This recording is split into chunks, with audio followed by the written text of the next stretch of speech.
السلام عليكم ورحمة الله وبركاته، والصلاة والسلام على رسول الله صلى الله عليه وسلم. في ركن منسي من أزقة مملكة السلاطين، كان الخياط باسيليوس يغزل خيوط العمر وسط صمت مشغله القديم. طرقت إيلارا اليتيمة الباب، كانت ترتجف من البرد، وفي عينيها الخضراوين حزن يكسر الصخر. لم يسألها باسيليوس عن ثمن، بل أمسك شريط القياس ليفصل لليتيمة فستان عرس لم تحلم به يوما. لليال طويلة كان الخياط يصارع التعب، يضع كل مهارته في ثوب أبيض ناصع كقلبه. حين ارتدت إيلارا الفستان بكت فرحا وقالت له: لن أنسى لك هذا الجميل ما حييت. مرت 20 عاما، ذبلت فيها الزهور وتغيرت فيها الوجوه، وبقي باسيليوس وحيدا يصارع الفقر. صار المشغل خاويا، والديون تلاحق الخياط العجوز الذي لم يعد يطرق بابه أحد. وفجأة تحطم صمت الزقاق بوقع حوافر الخيول، وعربة ذهبية توقفت أمام الباب المتهالك. نزلت سيدة مهيبة تفيض بالقوة والثراء، كانت هي نفسها تلك اليتيمة التي غابت لسنوات. دخلت عليه كأنها طيف من الماضي، ووضعت حقيبة من الذهب فوق طاولته المتسخة.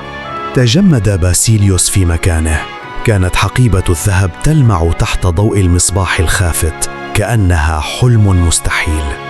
نظرت إليه إيلارا بصرامة وقالت: هذا الذهب ليس صدقة، بل هو ثمن لأكبر مهمة ستغير مصير هذه المملكة.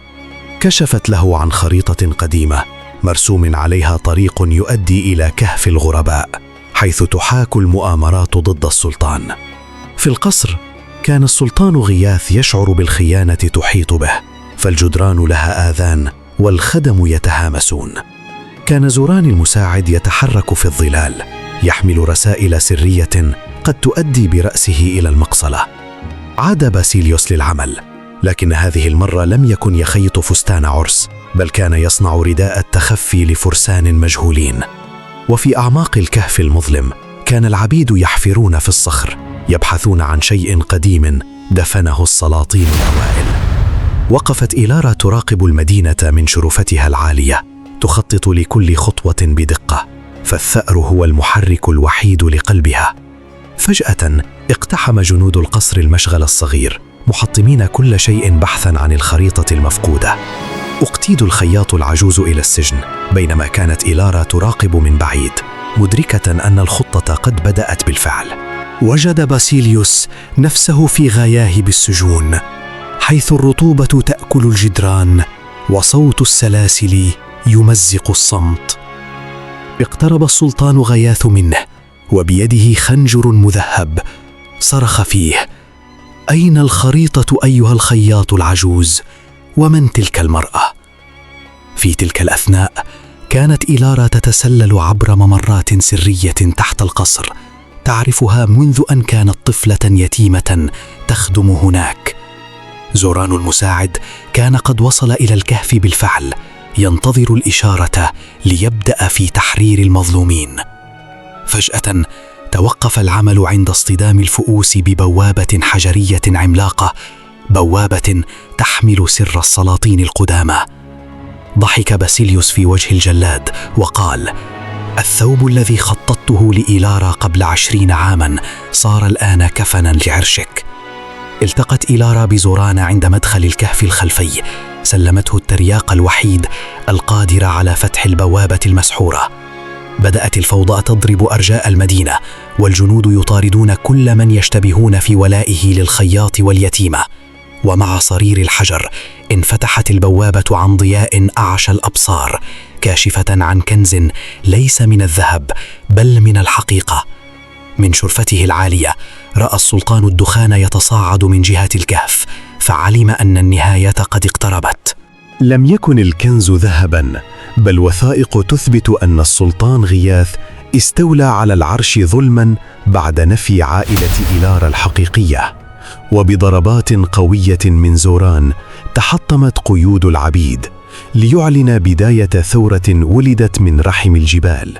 وفي زنزانته المظلمة سمع باسيليوس صوتا مألوفا تحت الأرض، كان الأمل يحفر طريقه إليه. انشقت الأرض عن وجه إيلارا التي جاءت لتنقذ من أنقذها قبل 20 عاما من ضياع محقق. عبر ممرات الموت الضيقة شق الخياط واليتيمة طريقهما نحو الحرية، تاركين وراءهما جدران الظلم. استنفر السلطان غياث جيشه، مدركا أن السر الذي دفنه لسنوات طويلة قد طفى الآن على السطح. وقف باسيليوس فوق التلال المحيطة، لم يعد مجرد خياط بسيط، بل صار رمزا للحق الذي لا يموت. رفعت إيلارا راية عائلتها المسلوبة، والآلاف من الذين ذاقوا المرار وقفوا خلفها مستعدين للزحف. انطلق زوران بفرسان الظلام يشقون الغابات نحو قصر السلطان قبل أن تشرق شمس الحساب. وفي المشغل المهجور بقي فستان العرس القديم شاهدا على أن الخير الذي نزرعه لا بد أن نحصده يوما ما. وقف السلطان غياث فوق أسوار قصره المنيع، يراقب جموع المظلومين وهي تحاصر مملكته الزائفة. كانت إيلارا في المقدمة تقود الثورة بشعلة من نار، وهي تنادي باسم العدالة التي غابت طويلا. وبجانبها وقف باسيليوس، الرجل الذي خاط الأمل بالإبرة، يستعد الآن لتمزيق ثوب الظلم بالسلاح. تسلل زوران المساعد كالظل فوق الجدران الصماء، يفتح الطريق للمقهورين للدخول إلى حصن الطاغية. وبانفجار عظيم تحطمت أبواب القصر التي لم تفتح للفقراء يوما ليدخلها أصحاب الحق غصبا. تحولت ردهات القصر الفاخرة إلى ساحة حرب، حيث تصادم كبرياء السلطان مع إرادة الشعب.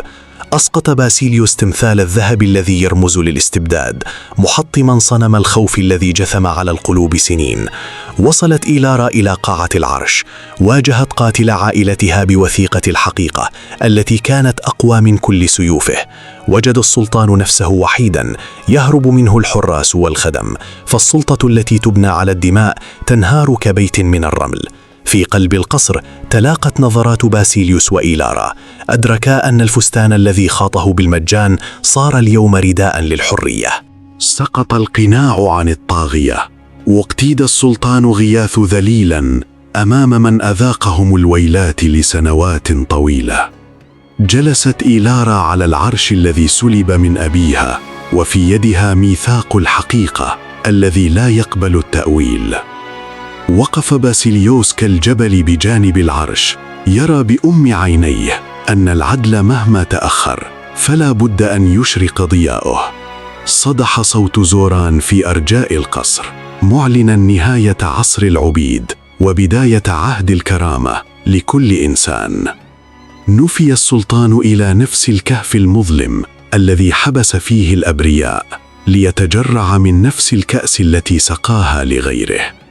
في هدوء الحديقة تذكرت إيلارا تلك اليتيمة الباكية، وأدركت أن الإبرة الصغيرة هي التي مهدت طريق التاج.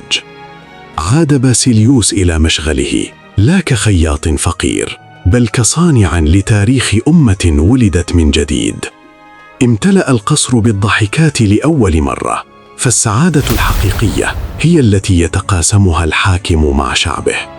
وقعت الملكة إيلارا مرسوم الحرية، ليكون العهد الجديد مبنياً على العطاء لا على الأخذ.